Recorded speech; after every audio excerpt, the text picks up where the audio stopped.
ঘটনা আমার ভেতরকে পুরো নাড়িয়ে দিয়েছে। প্রথম ঘটনাটা ওয়েস্ট বেঙ্গলের একজন মা আফটার বেবি বার্থ ডিপ্রেশনের এমন পর্যায়ে চলে যায় যে নিজে সুইসাইড অ্যাটেম্প্ট করে। আর দ্বিতীয় ঘটনাটা উত্তরাখণ্ডের হরিদ্বারে একজন মা তার 2 যমজ সন্তানকে শ্বাসরোধ করে মার্ডার করে। আর তার রিজন হিসেবে দেখা যায় রাতের পর রাত ঘুম না হওয়া, বাচ্চাদের অতিরিক্ত কান্না, এই সমস্ত কিছুর কারণে সে ইরিটেশনে পড়ে এই কাজটা করে। তারপরে আমি কমেন্ট সেকশন খুলি আর সেখানে আমি প্রচুর লোকের প্রচুর গালাগাল দেখতে পাই, কিন্তু তার মধ্যে কিছু লোক লজিক্যাল কথাও বলেছে। আর সেই লজিক খুঁজতে গিয়ে আমি জানতে পারি আফটার বেবি বার্থ মেয়েদের মধ্যে একটা বিশাল হরমোনাল চেঞ্জেস হয়। এই সময়টাকে পোস্টপার্টাম সিচুয়েশান বলে। আর এই সময় মেয়েদের মুড সুইংস, অ্যাংজাইটি, তারপরে ডিপ্রেশন বা কখনো কখনো কান্না পাওয়া, রাতে ঘুম না হওয়া, এই সমস্তগুলো ভীষণ নর্মাল একটা ব্যাপার। এগুলো হতেই পারে। আর এগুলো কখনো হাতের মধ্যে থাকে, কন্ট্রোলের মধ্যে থাকে, আর কখনো হাতের বাইরে বেরিয়ে যায়। আমাদের সেই সময় উচিত রোগটাকে চিহ্নিত করে ডাক্তারের সাথে কনসাল্ট করা।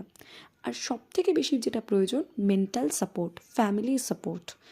কিন্তু 90% ফ্যামিলিতে দেখা যায় বাচ্চা হওয়ার পরে মা মানসিক সাপোর্ট তো পাই না, উপরন্তু তাকে বলা হয় আমরা কি করিনি, আমরাও তো হয়েছি, আমরাও তো সারা রাত জেগেছি, পরদিন সব কাজ করেছি।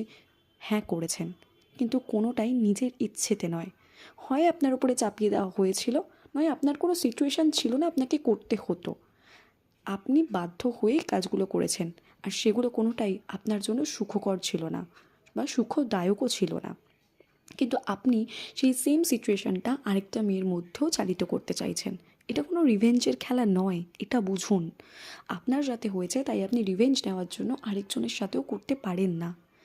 আপনার এই করার জন্য বা আপনাদের এই ঘটনাগুলো ঘটানোর জন্য মেয়েটা নিজেকে শেষ করে দিতে পারে। আর একটা মেয়ে একটা মা যখন নিজেকে শেষ করে দেয়, তার মৃত্যুর পর তার বাচ্চার ভবিষ্যৎটা কী ভাবুন তো। মা ছাড়া দুনিয়া অন্ধকার, তার বাচ্চা বেঁচে থেকে রোজ মরবে।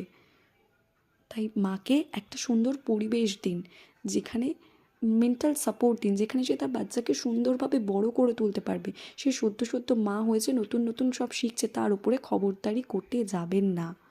তাতে তার মানসিক অবস্থার উপরে কিন্তু প্রচণ্ড প্রেশার আসে। এটা আমি এই সব কিছু ঘেটেই জানতে পেরেছি।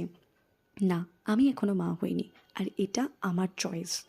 কিন্তু বিশ্বাস করুন, এই ঘটনাগুলো দেখার পর বা শোনার পর লিটারালি মনের মধ্যে ভয় হয় যে এরকম ঘটনা আমার সাথেও হবে না তো। কারণ আমি প্রচণ্ড সেন্সিটিভ একটা মেয়ে।